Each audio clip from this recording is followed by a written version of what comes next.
राजस्थान के exit poll सामने आने के बाद अधिकांश लोग आश्चर्यचकित हैं कि आखिरकार एग्जिट पोल इस तरह के क्यों आए हैं।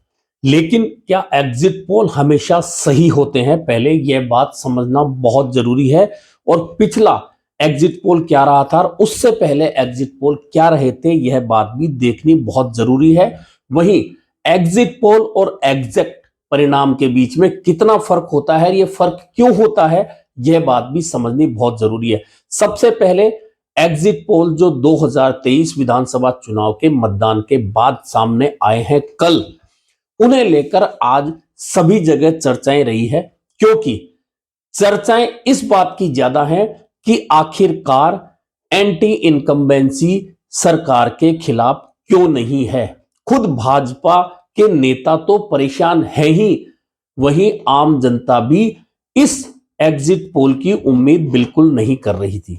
दरअसल एग्जिट पोल में कांग्रेस और भाजपा के बीच में अधिकांश चैनलों ने टफ फाइट बता दी है। और टफ फाइट बताना तक भी ठीक था, लेकिन कुछ चैनलों ने तो कांग्रेस की सरकार को रिपीट करते हुए रिवाज बदलने की स्थिति बता दी है।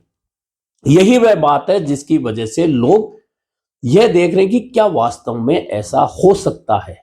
लेकिन ऐसा होगा या नहीं, यह तो 3 दिसंबर को स्पष्ट हो जाएगा। लेकिन पहले देखना होगा कि पिछले 2 चुनाव के एग्जिट पोल जो राजस्थान को लेकर विभिन्न चैनलों में आए थे, क्या वे एग्जैक्ट तक पहुंचे? तो इसका जवाब है नहीं।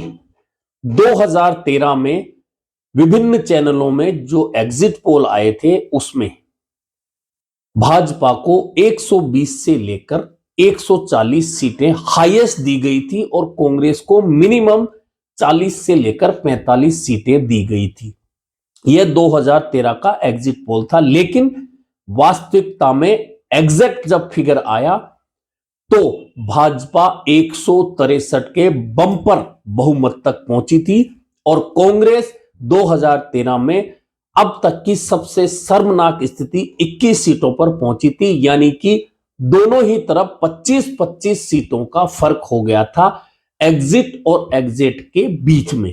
यानी यह तो हुआ 2013 की बात। 2018 की बात करें तो कांग्रेस को 110 से लेकर 135 सीटें दी जा रही थी अधिकांश चैनलों की ओर से। वहीं भाजपा को 50-55 से ऊपर कोई नहीं आंक रहा था और अन्य को 10-12 सीटों पर निपटाया जा रहा था। लेकिन 2018 के जब परिणाम आए तो कांग्रेस मात्र 99 सीटों पर रुक गई और भाजपा 73 तक पहुंच गई और अन्य का आंकड़ा भी 20 के पार कर गया। यानी कि 18 में भी एग्जिट और एग्जिट के बीच में बहुत बड़ा अंतराल देखा गया। ऐसे में अब 2023 में एग्जिट और एग्जिट के बीच में कितना फर्क होगा, तो सबसे पहले आप खुद एग्जिट पोल को देखिए तो अधिकांश एग्जिट पोल में सीटों का अंतराल 20 से 25 रखा गया है। यानी कि किसी पार्टी को 80 से 100 सीटें दी गई है, किसी को 95 से 115 दी गई है। यानी कि 20 सीटों का अंतराल है जो 199 सीटों के चुनाव में बहुत बड़ा अंतराल होता है, यानी कि 10% सीटों का। अब महत्वपूर्ण बात यह है कि आखिरकार एग्जिट पोल राजस्थान के एग्जैक्ट फिगर में क्यों नहीं बदल पाते। तो इसका कारण यह है कि सैंपल सर्वे जो किए जाते हैं वह संख्या देख लीजिए, वह संख्या होती है 30,000, 25,000, 35,000, ज्यादा से ज्यादा 40,000। यानी कि जिस प्रदेश में 5.25 करोड़ से ज्यादा मतदाता हैं और 3.5 करोड़ मतदाता जहां वोट डाल रहे हैं, उनका 10% भी सैंपल सर्वे नहीं हो रहा है राजस्थान जैसे प्रदेश में। और राजस्थान जैसे प्रदेश की एक बात आपको बता दूं कि राजस्थान में सिर्फ जयपुर या दूसरा जिला, यह मत देखिए कि जयपुर जिले में जिस पैटर्न पर वोट हो रहा है वैसा ही वोट दौसा में हो रहा होगा, उसी पैटर्न पर सीकर में हो रहा होगा। और सिर्फ जिले की बात नहीं है, जयपुर जिले की अलग अलग सीट पर चले जाइए, दौसा जिले की अलग अलग सीट पर चले जाइए, नागौर जिले की अलग अलग सीट पर चले जाइए, जातिगत समीकरण अलग होंगे, क्षेत्रीय समीकरण अलग होंगे, वोटिंग पैटर्न अलग होगा। ऐसे में यहां किसी भी परिणाम का अंदाजा लगाया जाना संभव नहीं है। ऐसे में जब 35 से 40,000 या 25,000 सैंपल सर्वे होंगे तो एक विधानसभा क्षेत्र में 200 से 250 लोगों से बात की गई है। अब यहां स्थिति यह है कि एक विधानसभा क्षेत्र 3 जगह बटा हुआ है, वहां के 3 एरियाओं में अलग अलग सोच के मतदाता हैं। अब आपका सैंपल सर्वे कहां है, किससे आपने बात करी, हो सकता है एक ही क्षेत्र में आपने बात कर ली हो तो एक ही पार्टी या एक ही उम्मीदवार के पक्ष में अधिकांश लोगों ने अपनी राय दे दी और उस राय के आधार पर आपने तय कर लिया कि वह सीट फला व्यक्ति या फला पार्टी जीत रही है, लेकिन बाकी 2 क्षेत्र उस व्यक्ति या उस पार्टी के खिलाफ होकर वोट देते हैं तो वहां का परिणाम बदल जाता है। और यही कारण है कि राजस्थान में एग्जिट पोल और एग्जैक्ट पोल के बीच में हमेशा बहुत बड़ा अंतर देखने को मिलता रहा है। अब इस बार की बात करिए तो इस बार अन्य को 5 भी सीटें दी जा रही है, 15 भी दी जा रही है, 13 भी दी जा रही है, 9 भी दी जा रही है, 21 भी दी जा रही है, लेकिन कोई भी एग्जिट पोल में यह नहीं आ रहा कि 18 से 20 या 18 से 21 सीटें या 10 से 12 या 8 से 10 सीटें जीत जा रही है, यानी कि अन्य के बीच में भी 5 से लेकर 21 यानी कि 16 सीटों का फासला दिया जा रहा है। वैसे राजस्थान में एक बात बहुत स्पष्ट रूप से आपको बता देता हूं कि राजस्थान में जिस तरह का मतदान हुआ है और जिस तरह से 3% वोट अधिकांश विधानसभा क्षेत्रों में ज्यादा हुए हैं, निश्चित मानिए कि सरकार की योजनाओं को लेकर निश्चित तौर पर चर्चा हुई है,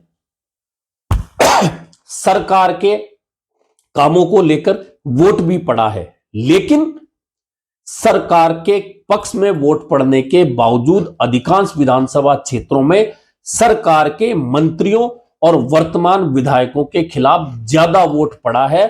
और यही कारण होगा कि एग्जिट और एग्जिट पोल के बीच में बड़ा अंतराल देखने को मिलेगा और राजस्थान में निश्चित तौर पर भाजपा की सरकार बनेगी, इससे किसी भी स्थिति में इनकार नहीं किया जा सकता। अब जो पूरे राजस्थान की परिस्थितियां बनी है उसमें किसी भी संभाग में किसी भी जिले में चले जाइए जहां कांग्रेस पिछली बार की यानी कि 2018 की तुलना में कहीं भी बढ़त बना रही हो, ऐसा ना तो कोई संभाग है ना कोई जिला है। ऐसे में समझा जा सकता है कि कांग्रेस की वास्तविक स्थिति क्या हो सकती है।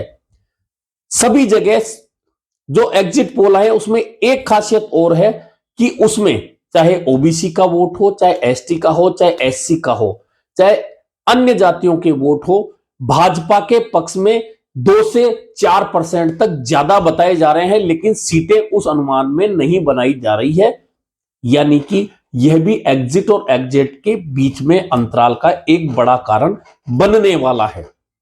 कुल मिलाकर अन्य की स्थिति आपको राजस्थान में बता देते हैं इस बार कि कम से कम 6 सीटें वागड़ की ऐसी है जहां बीटीपी और बीएपी ने बहुत अच्छा चुनाव लड़ा है और कम से कम 3 सीटें इन दोनों पार्टियों के हिस्से में जा सकती हैं।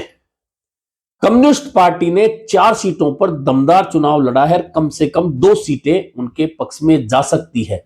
अन्य में बसपा को नहीं गिना जा रहा है किसी भी एग्जिट पोल में, जबकि 3 सीटों पर बसपा की दमदार उपस्थिति है, 2 सीटें जीतने की स्थिति में बसपा है।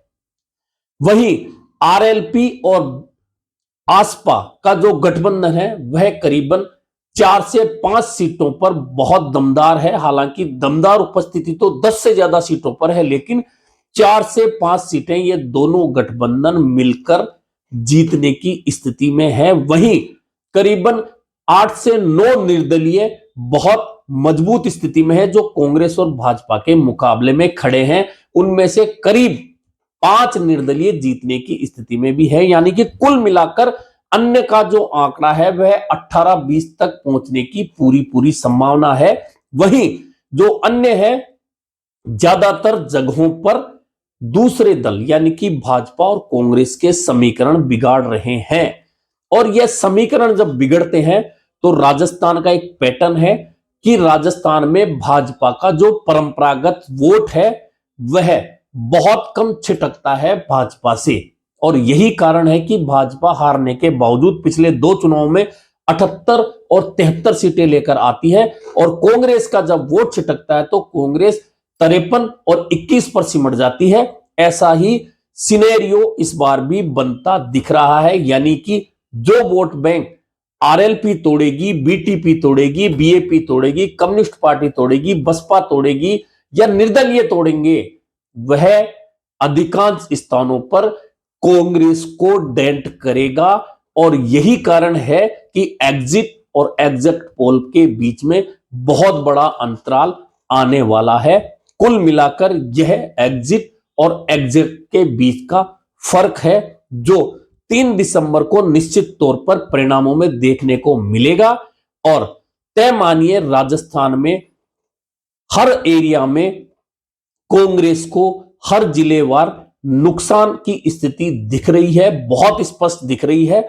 और यह भी स्पष्ट है कि राजस्थान में सीधे सीधे भाजपा पूर्ण बहुमत के साथ में आने वाली है, और निश्चित है कि भाजपा इस बहुमत के साथ में राजस्थान विधानसभा के हां पक्ष में बैठने वाली है। ऐसे में तय मानिए कि एग्जिट और एग्जिट के बीच का फर्क बड़ा रहने वाला है, और यही बड़ा फर्क 3 तारीख को नजर आएगा। फिलहाल तो कांग्रेस के लोग, कांग्रेस के नेता एग्जिट पोल को देखकर 2 दिन तक खुश हो सकते हैं।